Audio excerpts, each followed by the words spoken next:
Welcome to the Time Tunnel Records podcast, brought to you by Time Tunnel Records Store. Join us as we talk about music old and new, tell stories about recordings and the lives of those who sang and played the songs, and share some of our own personal musical memories and opinions. Here's Matt and Daryl. So on behalf of the Time Tunnel Records Store, welcome to the Time Tunnel Records podcast. Woohoo. Hey, how you doing, Daryl? So I'm here with Matt. So you heard Matt there. How's life? Oh, everything's good. Copacetic. So anything not music specific that you care to share with the world? This is where we get a little in-depth and interpersonal. As much as you want to, not. Usually in my world, everything is music related somehow. Yeah. So or the family. Yeah. Aside from that, there's no time for anything else. Yeah, and even that, it's always even music the kids going and the on. Wife and everything's all involved in music. Yeah, nice. Everybody's into it. Nice. So do you go home and play records at home? And I do. My kids, that's what they listen to. They play their own records? Do they have records that they...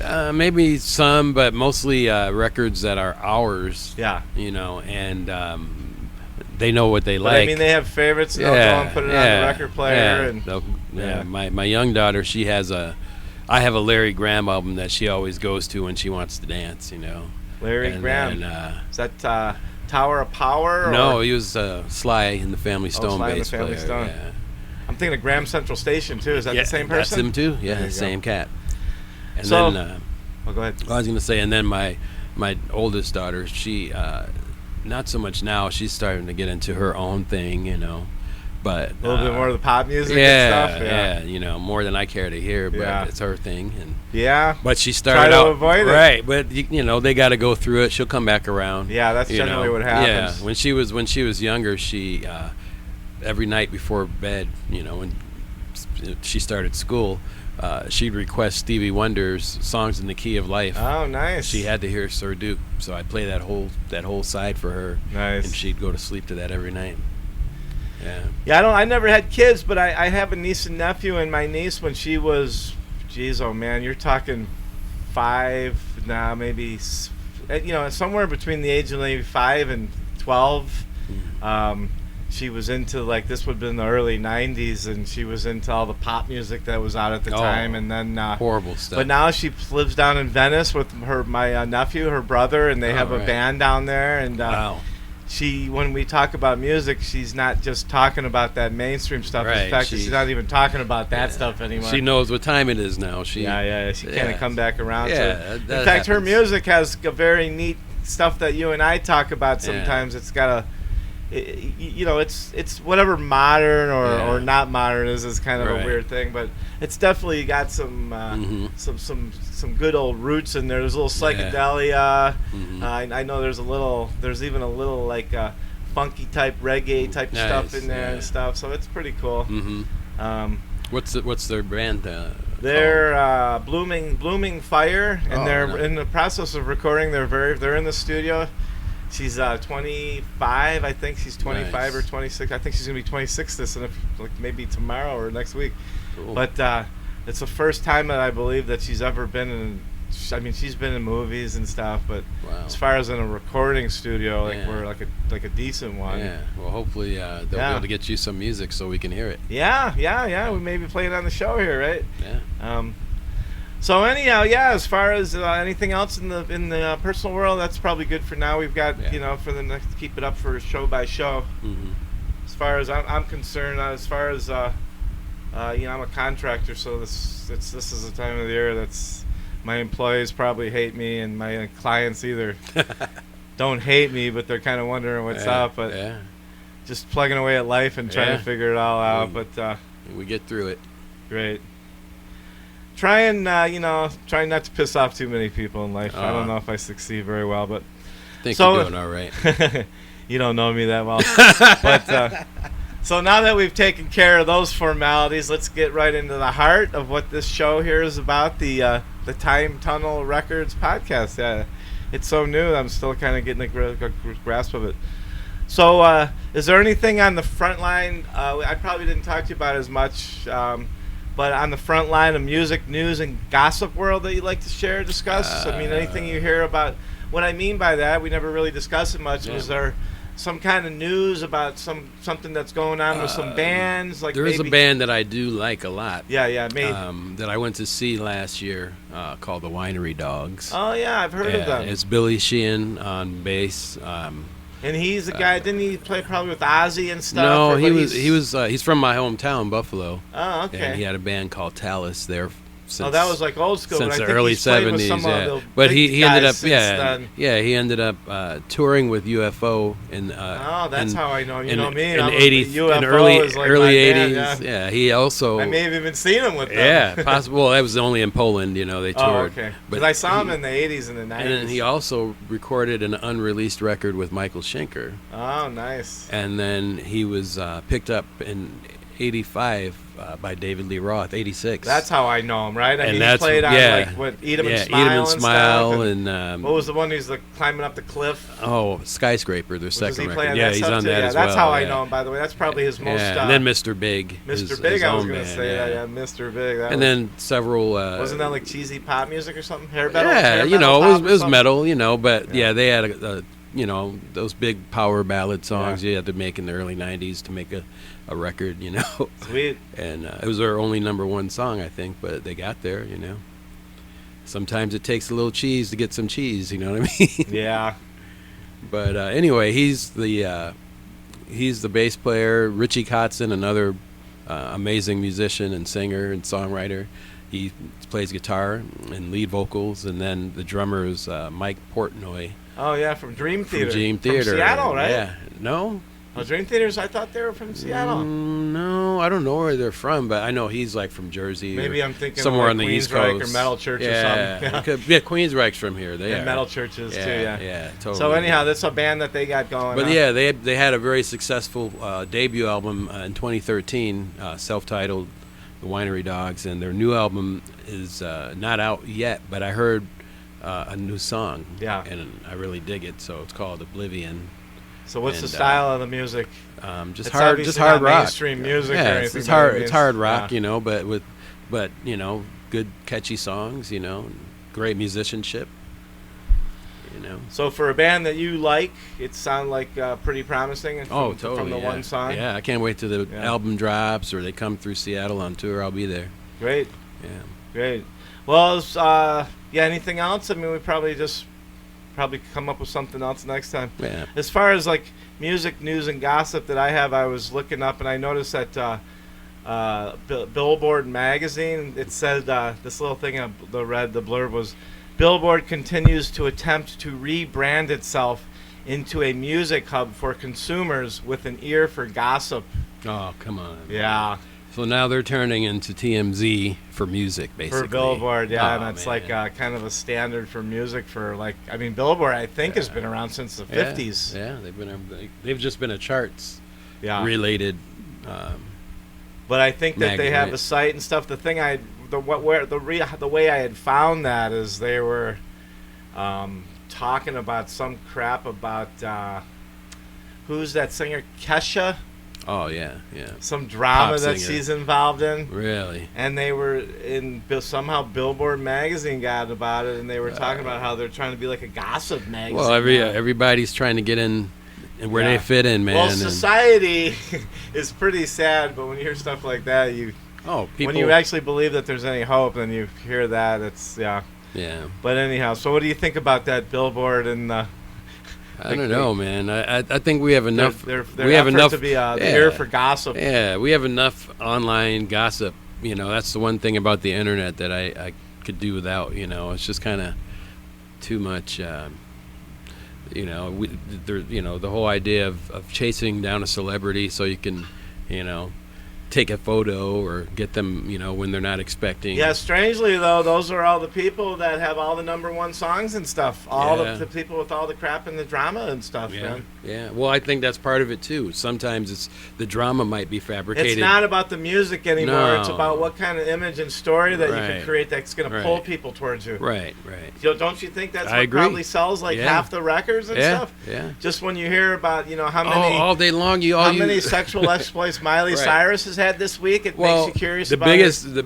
The biggest thing is like if you go on Yahoo, or if you have Yahoo Mail or something, and you get a message, all you see is Kardashian throughout their news page, because that's who's they're pushing. They're pushing that whole gossip. It's almost Yahoo. Some people accept it almost as a very, like an actual news source, but it really is just a gossip site. Yeah. They might report some current events in the news, but it really is. So if that's what Billboard's doing, boo. We don't need more of them. So let's see. But I don't read Billboard anyway, so I don't care. Exactly. So anything else? Let's see. Unless you have anything else, let's move on to the segment we call Just In. Oh, yeah. And each episode, Matt and I each pick something that just came into the record store that's up for sale. Yeah. And that we something that we really like, something that we get kind of jazzed up about. And True. So why don't you get that thing rolling over there? Just put it on the beginning and just kind of. Yeah. So anyhow, so Matt, let's start with your pick. Give us the artist, the group name, and the record title to start with. This album is called, it's by Frost. The band is Frost. And the title of the album is... you can go ahead and grab it. Yeah. Through the Eyes of Love. Through the Eyes of Love. This is some pretty heavy stuff here. And the tune that's playing right now is 1,500 Miles Through the Eyes of a Beetle. Oh, nice. Or just I'm not sure if the Beetle, miles. I don't know if the Beetle would be that happy about all that, but so what year was this released, and what is its release number within the group or the artist recordings? Like I don't know, how many albums did Frost put out? I believe they put out 3 albums. And as far as I can recall, this album being the second album. The second one, and what they year? had one 69. 69, so they were real early. Yeah, and then they had another album called Just Frost. And then there's a live album, which I can't think of. I think I might have the first one just called Frost. Yeah. So why don't you go ahead and briefly share some background information or trivia about the record? Well, as far as the record, I'm always digging for things, and I came across this record, and I liked the cover. I didn't know anybody on it. It's an interesting but cover. It's kind of like cheesy, but this part makes it a little weird. Right. It this added stuff some is weirdness. really weird. Right. It's just a psychedelic-looking thing, and there's love, and then there's hate as well. You see the guy with the gas mask on and the gun, and then you see a couple making out, the heart in the middle of the dove. So, there's like a lot of it's that duality. There's a duality happening. Of life. Yeah, nice. Exactly. So there was something that made me want to check it out. I was like, who's Frost? And then I saw the name Dick Wagner, and it's funny because Dick Wagner, when I found this album, it was like a week or so after. I think I had it in my possession, and I hadn't listened to it yet, and I just found out that he had passed away. And that was just this year, right? This year, yeah. And I was like, wait a minute, I got that record. Yeah. And I was like, man, I felt like, man, and I can't believe that this brilliant songwriter and guitar player was here, and I just found out about him, just as he left. So I guess he made his mark. Yeah, and without taking a lot of time about it, because it may even come up in a future show, but Dick Wagner I'm a big fan of Dick Wagner on most especially the Lou Reed Rock and Roll Animal album. Right, he played guitar. Which I'd probably end up, I think I put that on my current top 10 favorites on our blog for this podcast. Oh, yeah. I think he's in my top 10 here. Great. Well, do you have anything final that you want to say about this album? What it's, what you think about the sound, or what it does for you? What kind of maybe what I love kind of the sound. What do you think's influenced this? Oh, you can talk. But what do you think's influenced this album, and do you think they possibly influenced anybody afterwards? It's interesting. I think I can't really hear any influence. I hear a lot of things that maybe the Beatles in some way. There's right something. there. Yeah, totally. You hear that? Yeah. That's Beatles, like right there. but they had their own kind of thing too. You know, there was so they definitely influenced some bands after them. I think, you know, they never maybe got super. Nah, but I think the stars hard on rock their own, and the psychedelic and the more of the underground people probably were into Frost. I mean, I can imagine that's like anybody that's a rock and roller probably had a Frost album. At least that's certainly the music lovers, music collectors. Right, and the thing that made it stand out too was Dick Wagner's guitar playing. You know, and the songs were great songs, but he, you know, he was such a highly sought after guitarist. He played on an Aerosmith album. On the Get Your Wings album, he played on Train Kept a Rollin'. He played also on the Kiss Destroyer album on a song. I don't recall the song. Alice Cooper albums. Several Alice Cooper records. Accordingly, he was like even on some Alice Cooper and Lou Reed albums, he didn't even get a lot of the credit and stuff. Exactly. But apparently he played on Berlin, and that's, to me, one of the first albums that probably made me really think it was a valid thing to do to get off myself. Wow. Yeah, you ever hear about Berlin? No. Oh my goodness, dude! I've listened to that album 50 times at least. Really? Oh, I need to catch up. Yeah. Probably, it's something. I got it around here. Yeah. So anyhow, great. Well, do you want to move on then? Yeah, let's move on. Why don't you, and then put on my thing over there. So super. So that was Through the Eyes of Love by Frost, and came out, and you can buy this album up here, right? Yeah, it's available. Okay. And side one. So super. And my record is Boz Scaggs' Silk Degrees. Oh, fantastic. And it was released in 1977, and it was his 7th album for Boz Scaggs. As a matter of fact, he had an album that came out in like 67 or 68. I didn't even realize he went that far back. Wow. But so I mean, this album came out in 1977, and I was in like my first or second year of high school. Wow. And I remember when this album came out, it was huge. Yeah, it was a hit. And this was 77, and I'm listening to, we just talked about Lou Reed, Rock and Roll Animal, and Master of Reality by Black Sabbath and stuff. But I was also, I think 77 was probably like when I was listening to like Jaco Pastorius. Wasn't that about the time that he was big with Weather Report? It was like heavy weather and stuff. That was 78, 77, So that was the time period that I was listening at. So I mean, Boz Scaggs wasn't exactly something I was like really. Well, how do you go from Lou Reed to Boz Scaggs? You know, and but here's the thing, you know, and it's like we were talking before the show about how we're indoctrinated by music and television and everything, and I'm telling you, these tunes on here, and by the way, I just kind of jump around a little bit. I love this album now. Right. I mean, I took kind of a break for almost a decade of like really like getting into music and stuff, and just kind of low keying it with some other stuff going on in my life. Right. I listen to this album all the time now, but every one of those tunes. Yeah, I really like this tune that's on right now. But half the songs on here were hits. Yeah, and half of these things have been ingrained in my head since like you're talking like damn near 40 years now. Right. So this wasn't his biggest selling album ever. It was his second biggest really? selling one. The other one, the biggest one was that Middleman with that song JoJo. Oh, that's right. Yeah, that's right. So I've been starting to listen to this a lot lately and loving it. And I know you can actually talk on this album because you're a big fan of some of the musicians and stuff that played on here. Yeah, actually, I think that they're probably instrumental in making this such a great album. Oh, I think so. And just the sound of it. You had a few members of Toto on this record. Jeff Porcaro played drums. David Pace played keyboards and had some songwriting credits on, I think, the two biggest hits, Lido Shuffle and Lowdown. Nice. And those are great songs. Yeah. And then, so they definitely, you can hear some of that dance vibe that they bring to this. Yeah. But it's,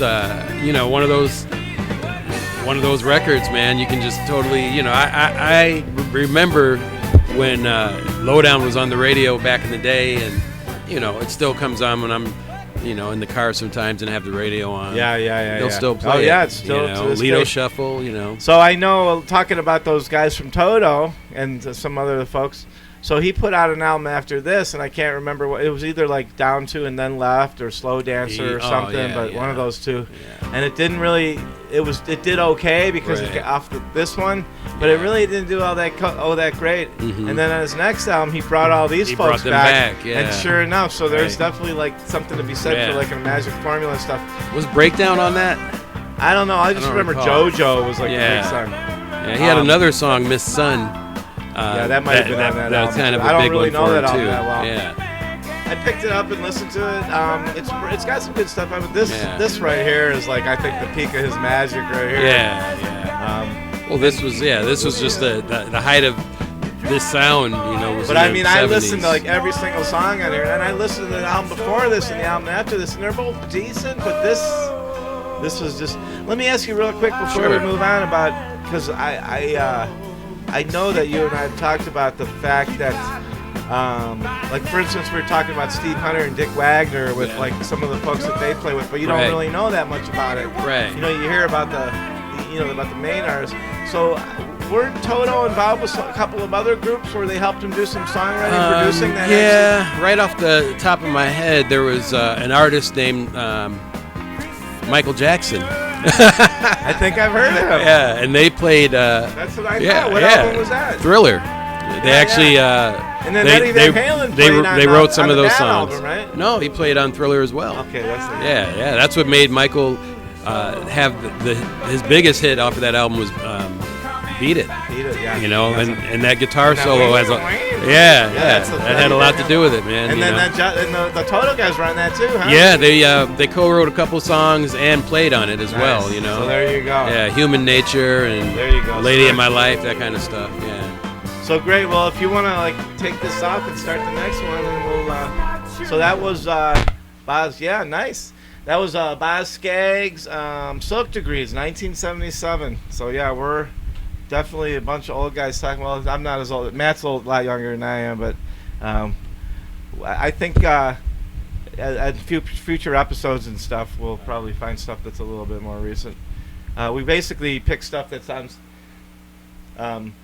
Yeah, Matt will have to work out a deal with you on that last record. No, there's nothing wrong with it. I'm just playing around. So anyhow, we're gonna get into this. Each episode we have a feature artist where we spend a little bit more time with and go through their thing a little bit more. So this episode's feature artist is Joni Mitchell, and before we get into all that, let's talk about a couple of different things that are going on with her that we know about recently that we've kind of been maybe a little bit inspired us to put her on the list. Was she's definitely been really sick, and apparently she's kind of getting a little bit better and stuff. And I'd also heard some other stuff about some other musicians and stuff being involved with her. Oh yeah. Good. So do you know anything else about what's going on with her right now? Well, the last I heard was that she had a brain aneurysm. I don't know how factual that is or what, but her friend has spoken publicly, I guess, to a few media organizations and updated false information that was saying that Joni wasn't coherent or wasn't able to speak and that kind of thing. And she said that's not true, and she's improving daily. So that was great news to hear, because to have, I can't imagine her voice not, being, if she's still here, that hopefully she can have a voice, because she had such an amazing, she's such a powerful person, you can't imagine them being silent. It's almost like Muhammad Ali. Yeah. To see him as such a powerful guy and had such a way with words to be silenced. It's like Richard Pryor or something. Same thing, yeah, just unbelievable. Yeah. So hopefully she's on the mend. I know we'll get into this when we talk, but I was just curious. What was the last thing that the most recent thing is what I meant to say that Joni Mitchell has recorded? Has she? The last thing that I recall, I don't know for sure, but the last thing that I have, it was like an album from, I think it was called Shine. and it was around 2006 that it came out. Okay, so I don't know of anything. It's likely that she post probably did something, that. but not a lot. Yeah. I So think great. that Well, was let's that. start up. We're going to take a different kind of approach to this. We're just going to kind of put it into more of a story and more of a flow. So let's start up with her upbringing. Where's she from, and what do you know about her family and stuff like that? Well, I know that she was born in Alberta. I think McLeod, Alberta, and she grew up in Saskatoon, Saskatchewan. Oh, okay. In the fields, So basically, she's in the a middle Canuck of nowhere. or Canadian, huh? Yeah, like, Is the Canuck derogatory? Canuck. If that is, Canuck. I take that back. But anyhow, Saskatchewan. Yeah, Canuck. I don't know. No one's ever said one way or the other, and but there's a team called the Canucks, a hockey team. So, I can't imagine it being a derogatory.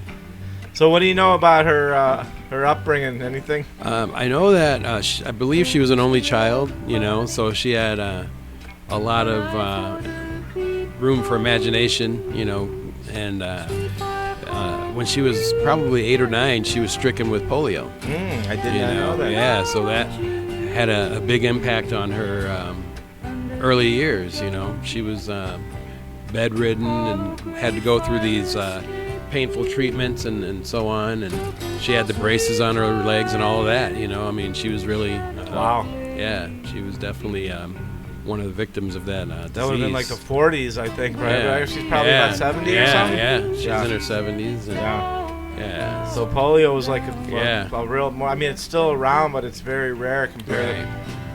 Yeah, because Yeah. I know back then you'd see more people. So how long was she in that state? Do you have any idea? I think a couple years, but she got stronger and she was able to Fight it come somehow. back to a full recovery. Yeah. And I know one of the things I did read was that she said she would sing, and that tremendously helped her heal faster. She felt so. That's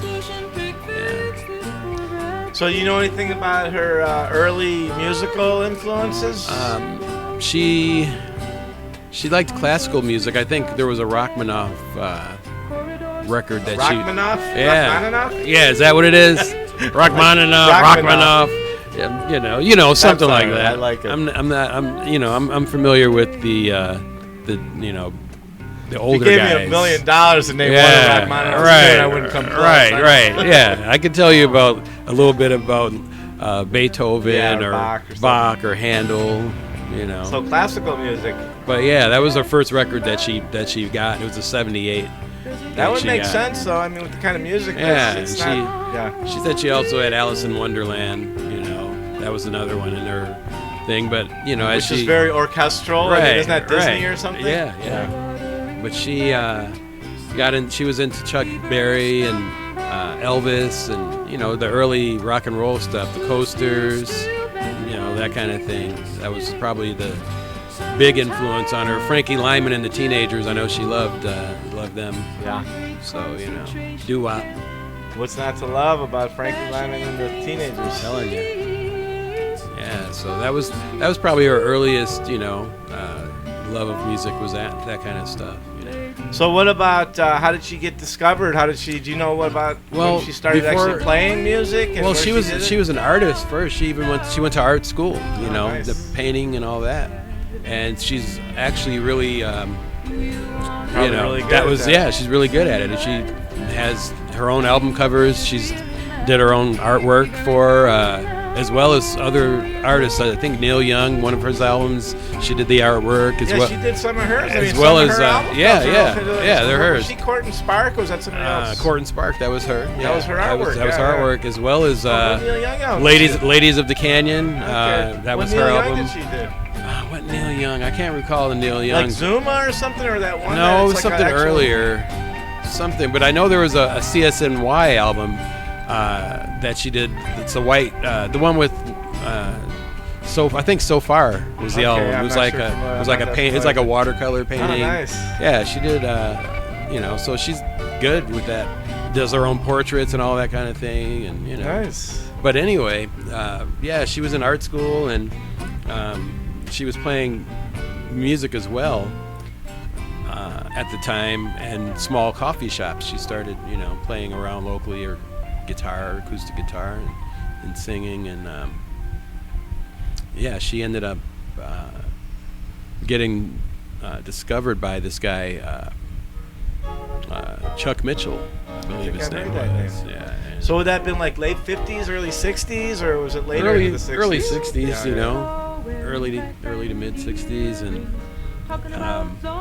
she was probably about 19, and she became pregnant, and I guess it just wasn't the right situation. Whatever happened, but she and Chuck Mitchell weren't together for much longer, and Joni had her baby girl, and she put her up for adoption. Oh, okay, wow. She made that choice, and I think she was just at that age where she probably wanted to be able to provide, and she couldn't provide for her child at the time, so she moved forward with her career, and but she always, I think, kept her daughter close to her heart, and references came up in her music about her child, and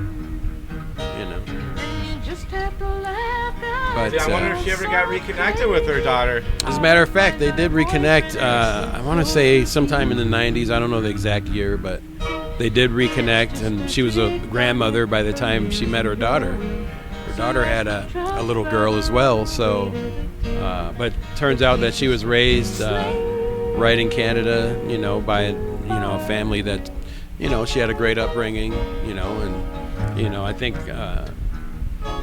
they may have had, some bumps along the way, as anyone would, but, they have a relationship and they're a family, as far as I know. Nice. So I wonder if did she have any other kids or what? No, that was... I'm not a big fan of kids, but I still kind of have I still have a little bit of a warm spot for them. Yeah, no, I think that was her only child, yeah. So anyhow, that was at the very beginning of her career. Had she been? Had she put out records or anything yet at this point, or no? No, she was still an unknown. Yeah. So she was in her 20s or so before she was like 19. Yeah, and then she probably in her early 20s.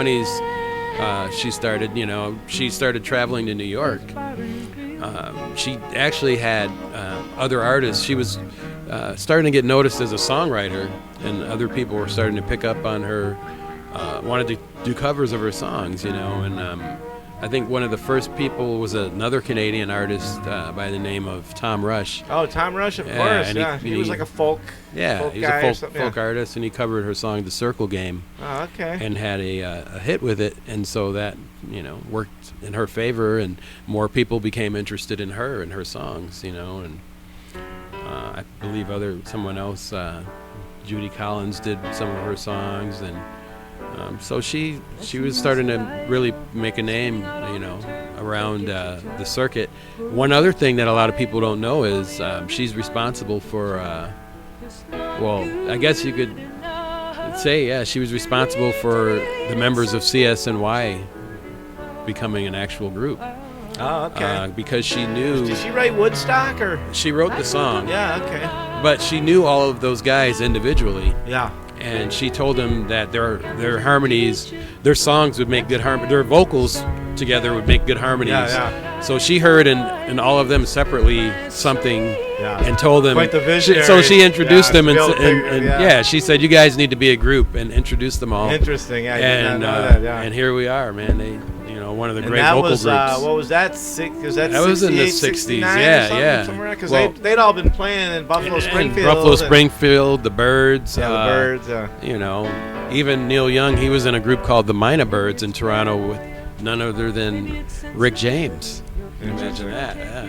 Which I know we'll be talking about Rick James at a future show. It's a whole nother thing. Yeah. But that's another Toronto connection there. Or Canadian. Is Rick James Canadian? No, he's from Buffalo. Okay. But that's right down the pike. That's right down the road. Yeah. So it's close enough, And he went AWOL and went to Toronto, and that's when he formed the group with Neil, and he got caught. And Matt's from Buffalo, by the way.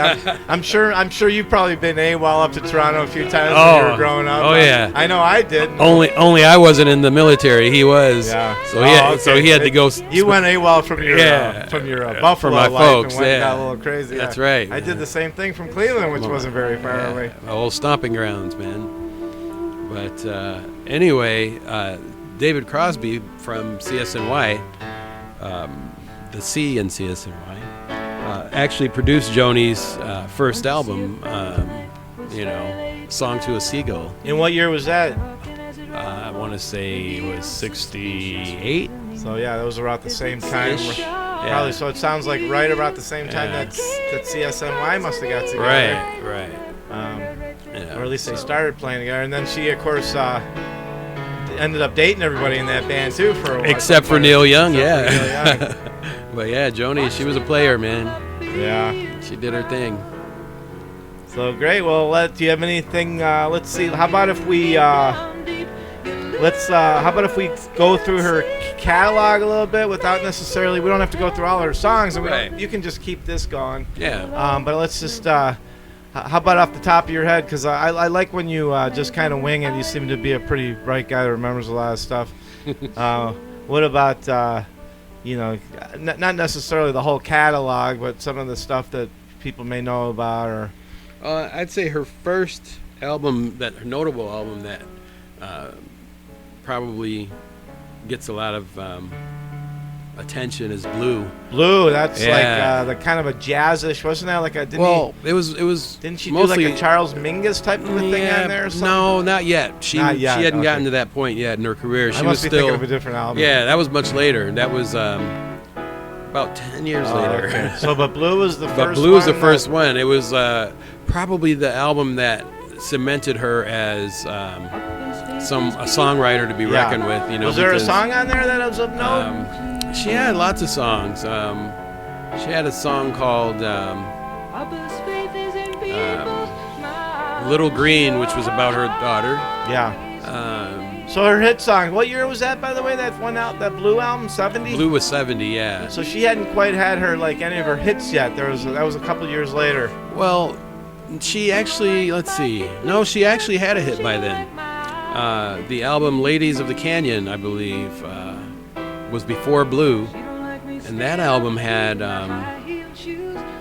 Big Yellow Taxi. Oh, Big Yellow Taxi. So that was a huge song. Yeah, that was huge, and that came out in 70 as well. Okay. So it was like, sometimes back then they put out more than one album a year. Yeah. It might have been at the beginning of the year, and the other one came out towards, later on. So what about after Blue? Anything of note after that? After Blue, the album that came out was For the Roses, the one that's the one that's on right now. Yeah. And that had You Turn Me On my radio, which was another big hit. So right. That was a good song, yeah. So, but I love the songs, the whole albums. What I mean? She's just one of those artists where every nuance, every sound, everything is just, I've read before other artists saying that Joni never wrote a bad song. Yeah. And she's an acquired taste for some people. Yeah. Some people know the hit records and like those, and some people love everything she does, And I guess I'd fall into that category. At least the earlier stuff, It's like coffee house music. Yeah, well, for some people, perhaps. Yeah, I suppose you could fit it in that category if you want, but it's for me it's like a rainy day music, I put it on when it's kind of a rainy day and it just has that vibe. Like today it's kind of gloomy out, but it feels good to hear her music, just puts you in the right mood. But you can sense the classical and stuff. Totally. That's what I mean by a coffee house. You pay attention to it. Right. Yeah, it's quiet. It's not like you're. It's not dance music. It's not club. Yeah, it's not a disco music. Yeah. The album after For the Roses was, and that was 72, was Court and Spark. And I think that had some songs on it. And I think that was huge. That had Help Me. Yeah, and that was.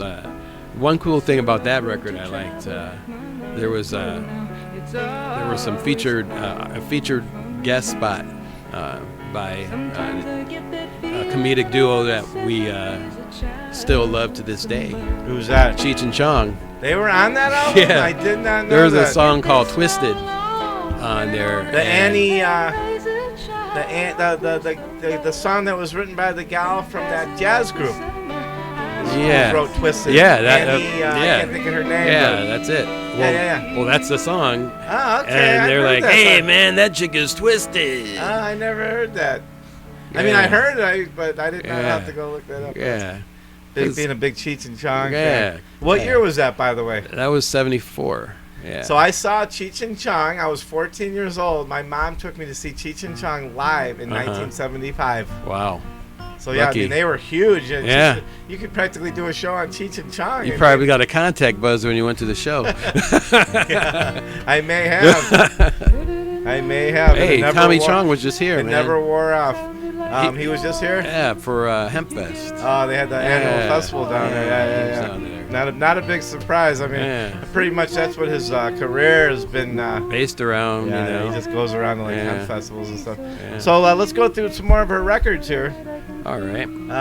Kind of just touch on some of the notable ones that you can Well, remember. And my some of the songs. one of my personal favorites, I guess it would fall into the Court and Spark. Definitely was cool and had that vibe. It had Tom Scott, the jazz saxophonist. Tom Scott and the LA Express guy. His band was the band on I that saw album. Tom Scott live. Yeah. Nice. And Robin Ford, the guitarist, Robin Ford, he played guitar on that album as well. And but the album that probably the first Joni album that I heard and fell in love with was The Hissing of Summer Lawns. It came out in 1975. Oh, okay. And I found out about it. I'd read it was in a 1985 Rolling Stone article. It was Prince was the cover story, and it was ironic that he was in a Rolling Stone article talking about this Joni Mitchell album, which he said was his favorite Joni Mitchell album, The Hissing of Summer Lawns. Well, he's obviously a true music guy. It wasn't about the scene. The it was about the music. Well, the ironic thing was that 10 years earlier, Rolling Stone had called that album when it was released. They had talked, I don't remember what they said about it, but it wasn't very nice, and they said some really nasty things. So here was, the hottest artist of the day saying that this album that they hated back in 1975 was his favorite album of hers. Surprise, surprise. All right, yeah, so there you go. And it's another thing, Joni recalled actually seeing Prince when he was about 15 at a performance of hers in Minneapolis. It was probably in a small place. So that would have been like mid to late 70s. Yeah, certainly. Probably mid 70s. And she said she saw this kid sitting there with these huge, like little reindeer eyes, and gigantic afro, and he was sitting in the front row. She remembered him, when she, knew of him years later. So, So he was seriously into it. He wasn't just big talking time. it up. No. There was an album also, Prince's third album, Dirty Mind. Oh, sure. Or was it No, it was his fourth album, Controversy. There was, there was like newspaper clippings and so on that were on the record behind him, and one of the newspaper headlines said Joni, Joni, and most of the headlines were just made up stories, So I know Matt's a huge Prince fan. I didn't realize that there was a little bit of a Joni Mitchell connection. Right. Not necessarily musically together, but they certainly were well enough aware of each other. Well, he offered her a song. What's going on over there? He offered her a tune called The Big Pump or something like along those lines, and she turned it down. But it's years later, I think around in 2006, Prince, he was renting a house in L.A. From a basketball player or something, and he was throwing these big parties there, promoting his current album 3121. And these parties were infamous. He'd have jams with late night jams, or sometimes Questlove would be the DJ, and just be all these celebrities and whatnot. And it was like special invitation only kind of thing, and they had to park their car it was in the Hollywood Hills, so Yeah. they had to park their car somewhere, and then there was a bus that took them, the secret Sure. direction to get to the place. They had to leave their cell phones and all that stuff in their car. So it was, one of those kind of things. But there was, I remember reading someone talking about it. It might have been Questlove, that there was, in one sitting, it was about 7 a.m. at breakfast time, and it was Prince, Herbie Hancock, Joni Mitchell, and Stevie Wonder. As the sun was rising, they were, sitting there eating some breakfast, probably about to close out their evening session and just hanging out. So probably to smoking cigarettes and drinking coffee and stuff because it was early morning. To be a fly on the wall. Yeah. Sweet. Well, you wanna. So that was, let's see, where did we end up there? You were saying the hissing of summer lawns around 1975 or so. And what about, let's pick it up from there. Let's hit on anything that you think is notable. Right after that album, another great album.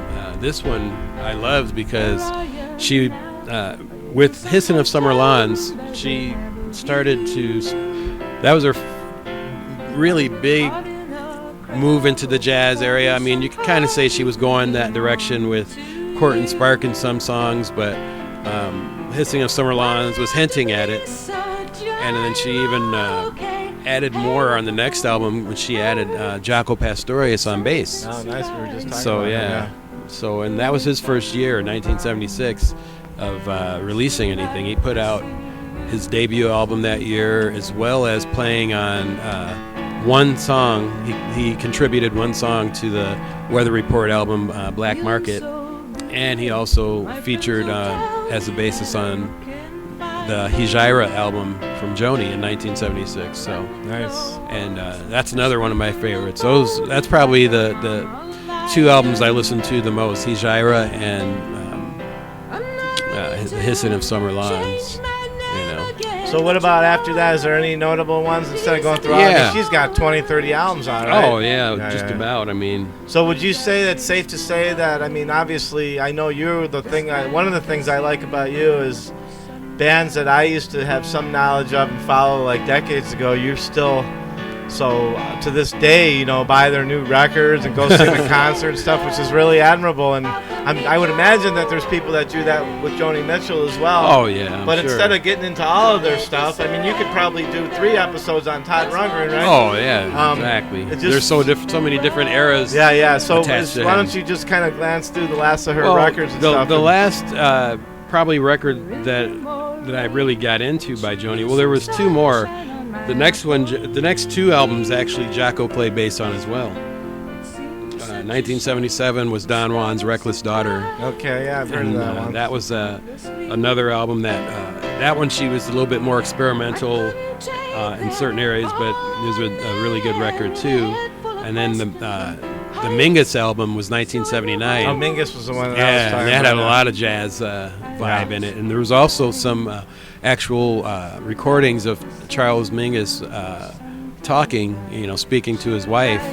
And during that time when she was working on this album, she was hanging out with him and his wife, and getting to know him. And he was transitioning, or not far from transitioning. He passed away that year, 79, when this album came out. But that's probably the last album that I really, really love by Joni. Then there's some others that have certain songs that I dig. Yeah. But that. So let's touch upon without spending a lot of time without getting too billboardy gossipy here. Mm-hmm. Why don't we kind of touch on some of her musical and then personal, like career highs and lows, and aside from the where she's at right now with her physical health, which she seems to be regaining from. Well, let's hope that works out great. And it's not obviously all in our hands, but we can certainly wish good things. Wish good things. But what about, is there any just really notable things that you would consider career highs and lows for Joni Mitchell? She certainly, as we mentioned earlier, had a real active dating life and went through a lot of famous mostly musicians. And yeah, stuff. I mean, that was the time. I mean, the 60s and 70s. For anybody that anybody we talk about from that time period is gonna have had an active relationship life and gossipy kind of thing, but Jackson Browne, that was somebody she dated. James Taylor was another major artist that she was involved with, and I'm not a big gossip person, but those people obviously certain people had importance to her because she wrote about her feelings in her songs. Her relationships definitely inspired or influenced what she was writing about. So that was one of the things I think that maybe she was probably one of the first artists. I know Dylan gets a lot of credit for his being personal, but I think Joni probably really was the first artist to lay it out there, and she was really brave because she would put her she wore her heart on her sleeve.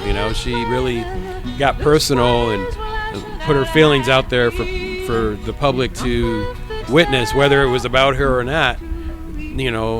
She wrote some lyrics that cut pretty close to the bone that could pretty much fit anybody's life. Yeah. So it was her pretty serious music. Yeah. But then some of her there pop was some songs lighter were a hearted. little lighter. Yeah.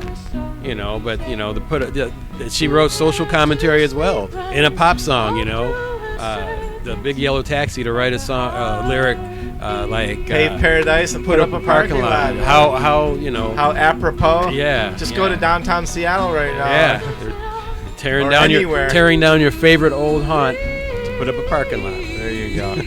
Happening everywhere. So, do you have anything that you personal that you want to say about your relationship with Joni Mitchell, as far as like her life and her music, or any other pertinent information about her that you want to make sure that you kind of put in a word about? I'll just say she's one of my favorite songwriters ever, of anybody. I'll put her in that category because she has something in her that other artists maybe don't.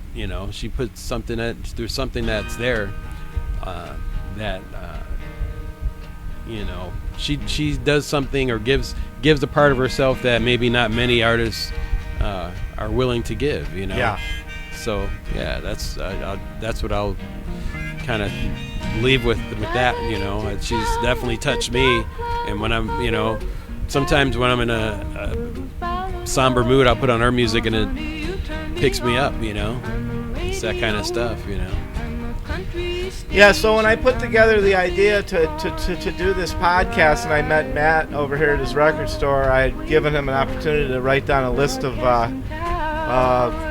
quite a few, probably 40 or 50 or something artists and stuff that we wanted to feature. And to be honest with you, I knew about most of them. There was a couple I hadn't known, maybe a handful. But I certainly know about Joni Mitchell. I'm not saying that. I think that maybe it's because of the way that I grew up and stuff, more of a rock and roll kind of a hard edge type of a rock and roller. Because in the 60s and 70s music and stuff that I was listening to was already like the blues and the hard rock type of stuff, and the stuff that was kind of veering into like metal and stuff. Right. But when I was a kid, when her music was first around, I think I remember hearing some of that on the radio. Yeah, I was of course. listening to in the early 70s. I think I was listening to the Partridge Family. Yeah. So there was so much music coming out back then, but Big Yellow Taxi. Yeah, certain songs. And what's cool about that song is it had a second. It had a second life. Yeah. Janet Jackson had a song. What was her song called? Did they like sample it there or something? Got Till It's Gone, it was called. And Q-Tip from A Tribe Called Quest. Q-Tip, he actually did the beat on that song, and that song he sampled Joni Mitchell, Big Yellow Taxi. Nice. Got Till It's Gone. She says, don't it always seem to go that you don't know what you got till it's gone. And that was the hook of that Janet Jackson tune, and so Joni had a revival of sorts from that at that time. But I'd say aside from that song, which was to me one of the biggest ones, the other one was the Woodstock, because I grew up with my folks and stuff. I grew up. I was listening to the Black Sabbath and the Deep Purple and stuff. Right. But then I was listening to some of that more folk type stuff, but the story, Crosby, Stills, Nash and Young. That first. Yeah. I think. Yeah. What was the big the live album that they Right. did with Woodstock. I Right. mean, was Woodstock on the actual first album too, maybe? No, I don't recall. All I know is that I know the story behind how the song was written. Yeah. At the time, Joni wanted to go. She was rooming with David Geffen at the time. Oh, wow. Yeah. He was the star maker at the time, you know. Yeah. And Elliot Roberts, I think, was management. He and David Geffen had a partnership, and but Joni and David were. He didn't want her. She had. I think she had a TV appearance on Dick Cavett or one of those shows, and so I guess once they realized what a crazy event Woodstock was turning into, she wanted to go and watch CSNY perform and other groups, you know, but she wasn't able to go, you know, because they didn't want to. David didn't want her to miss this TV appearance, which is important. You know, no one knew the significance of Woodstock until afterwards. Yeah. But she ended up, since she couldn't go, she wrote this song. You know, she had these feelings, and so she wrote the So song. was this and before the fact or ex post facto? I'd say probably during, you know. During, yeah, interesting, while it was going on, or maybe a little bit after, but, you know, not far. It's like during that time period when it happened. So interestingly enough, it's just once again that she has this incredible foresight. It's just like putting CNSNY together and then writing that song. I mean, that song, even interestingly enough, that she wasn't even there. She wrote that song that really pretty well encapsulates the whole idea thing that people have to this day. That's right. Yeah, It's a very interesting story. She was seeing it from a different view. Interesting. She wasn't there, so she viewed it the way others viewed Did it. you ever see that movie Taking Woodstock? No, I didn't. That one that came out a few years back, and it was just kind of it's a very good movie. It was, Was like it- Ang Lee or I something. saw documentaries about it. No, this was but it was, a actual drama film, huh? based on. It was like an interesting thing. There's not one part about the actual Woodstock. It's just the people, different. It's just a story about Yeah. this little town putting together this concert and Wow. stuff. Yeah. I highly encourage you to watch it. It's Yeah. a great movie. I mean, it's Yeah. a drama. a lot Sounds of people- familiar, but Oh no, it was a big been a major while, push. yeah. But it never really didn't do Yeah. very well because it was too much of a movie and too drama and not enough like fluff and gossip for people. Right. Which is what drives people now. of course. Superhero movies and stuff. Oh yeah. But anyhow, well, that's fantastic. So, okay, I think that's probably it for all of that. So, thanks, Matt, for that feature artist segment on Joni Oh, Mitchell. thank you, I Daryl. enjoyed it. Like I said, I've known Joni Mitchell forever, but I don't know that much about her, so I know a little bit more. So, Yeah, it was so shining next spotlight. episode's feature artist is going to be Bill Withers. Wow. Awesome. So, I'm interested to know. I mean, I loved the one of the Bill Withers albums. I probably listened to it just Right. dozens and dozens of times. Yeah, I grew up with Still Bill. My dad had that album, and I think I still have the original vinyl that he had. Keep But, on yeah. using me till you use me. Yeah, Yep, that was on there. Yeah, all that stuff. Great. Well, I think that's all we have for today, right? All right, yeah. Great. So That'll work. thanks for listening to or downloading the Time Tunnel Records podcast, if anybody's done that so far. Please send us any comments, questions, or suggestions you have. If you have a musical act that you know everything about and that's worthy of a featured artist spotlight, please let us know. We may be able to work something out. Come on down to the record store. We're open every day but Sunday. Right. And it's something at TimeTunnelRecords.com, the email address Oh, TimeTunnelRecords.com. at Gmail. TimeTunnelRecords@gmail.com. There you go. And it's on the website. Yeah, so and if pretty you sure- want to go to our Facebook page, just go to TimeTunnelRecords.com. Yeah. And if you go to the blog spot, or if you're listening to this on the blog, it's all clickable there and everything, and we'll work that stuff out. And if anybody wants to help us work on the show, if you do social media or some kind of thing like that, or are into art and stuff like that, we could always... Come on down. Yeah. So that's it. Thank you so much. See you next time. See you next time. Goodbye, peoples. We hope you enjoyed this episode of the Time Tunnel Records podcast.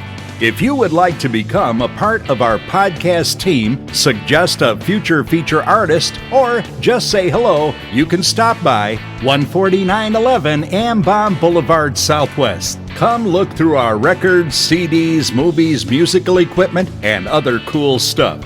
Email TimeTunnelRecords@gmail.com. Check out the website, Facebook page at TimeTunnelRecords.com. Or call us at 206-243-1579. Thank you.